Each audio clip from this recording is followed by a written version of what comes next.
আসসালামু আলাইকুম রহমতুল্লাহ। সুপ্রিয় দাখিল নবম শ্রেণীর শিক্ষার্থীরা, অর্ধবার্ষিক পরীক্ষা 2026 সালের জন্য বাংলা দ্বিতীয় পত্র একটি প্রশ্ন সাজেশন নিয়ে আমি হাজির হয়েছি।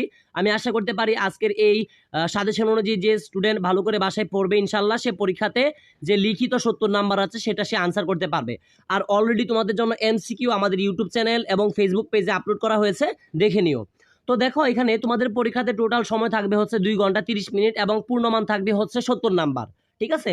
তো আমি মূল ভিডিও শুরু করার আগে আরেকটা কথা বলে রাখি, তোমরা যদি আমাদের চ্যানেলে নতুন হয়ে থাকো সেক্ষেত্রে অবশ্যই ইউটিউব চ্যানেল হলে অবশ্যই আমাদের চ্যানেলটি সাবস্ক্রাইব করে দিবে এবং ফেসবুক পেজ হলে অবশ্যই চ্যানেলটি ফলো করে দিবে। এবং তোমরা যদি কোনো বিষয় বুঝতে অসুবিধা হয় সেক্ষেত্রে স্ক্রিনে দেওয়া হোয়াটসঅ্যাপ নাম্বারে আমাদের সাথে যোগাযোগ করতে পারো। ঠিক আছে? ইনশাল্লাহ তোমাদেরকে বুঝিয়ে দিব। তো দেখো, 1 নং প্রশ্নে তোমাদের থাকবে হচ্ছে অনুচ্ছেদ রচনা।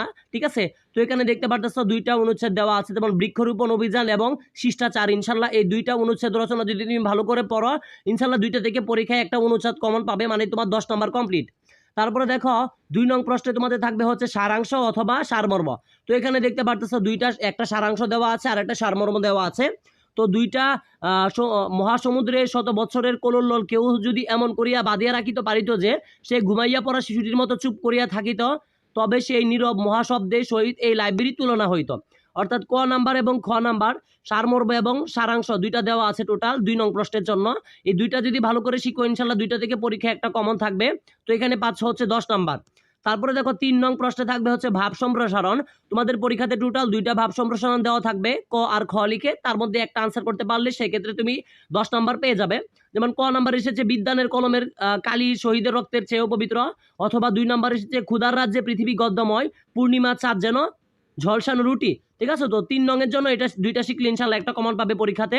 4 নং প্রশ্নের জন্য দেখো দেওয়া আছে ক দাখিল পরীক্ষা কেমন দিয়েছো তা জানিয়ে তোমার বাবাকে একখানা চিঠি লিখো, অথবা খ বন্যায় ক্ষতিগ্রস্তদের মাঝে ত্রাণ বিতরণ ও পুনর্বাসন কাজে অংশগ্রহণে অনুমতি চেয়ে তোমাদের মাদ্রাসার অধ্যক্ষের নিকট একটি আবেদনপত্র লিখো। সেক্ষেত্রে 2টা যদি শিখো ইনশাল্লাহ একটা পরীক্ষায় কমন থাকবে। তারপরে দেখো 5 নাম্বার সম্প্রতি দেশে সড়ক দুর্ঘটনা বেড়ে যাওয়ার কারণ প্রতিকারের সুপারিশ সহ। ঠিক আছে? সুপারিশ সহ একটি প্রতিবেদন রচনা করো, অথবা যুব সমাজের নৈতিক অবক্ষয়ের কারণ ও প্রতিকার বিষয়ে একটি প্রতিবেদন লিখো। অর্থাৎ 5 নাম্বারে ক আর খ দেওয়া আছে, ইনশাল্লাহ 2টা শিখলে ইনশাল্লাহ একটা পরীক্ষাতে কমন থাকবে। এবং সর্বশেষ তোমাদের পরীক্ষাতে 6 নং প্রশ্নে থাকবে হচ্ছে প্রবন্ধ রচনা। তো এখানে মাত্র 3টা রচনা দেখতে পারতেছো। আমি আশাবাদী ক নাম্বারে আছে স্বদেশপ্রেম, খ নাম্বারে আছে কৃষিকাজে বিজ্ঞান, গ নাম্বারে আছে মানব সম্পদ উন্নয়নে শিক্ষার গুরুত্ব। আমি 100% তোমাদেরকে গ্যারেন্টি দিতে পারি এই 3টা শিখলে ইনশাল্লাহ একটা রচনা অবশ্যই কমন পাবাই। ঠিক আছে? তো আমি আর কথা বাড়াতে যাচ্ছি না, আজকের মতো বিদায় নিচ্ছি। পরীক্ষার সকল সাজেশন পেতে অবশ্যই যারা ভিডিওটি ইউটিউব চ্যানেলে দেখতেছো অবশ্যই আমাদের চ্যানেলটি সাবস্ক্রাইব করবে, এবং যারা এই ভিডিওটি ফেসবুকে দেখতেছো অবশ্যই আমাদের ফেসবুক পেজটি ফলো করে দিবে। আজকের মতো বিদায় নিচ্ছি। আসসালামু আলাইকুম ওয়া রাহমাতুল্লাহি ওয়া বারাকাতুহু।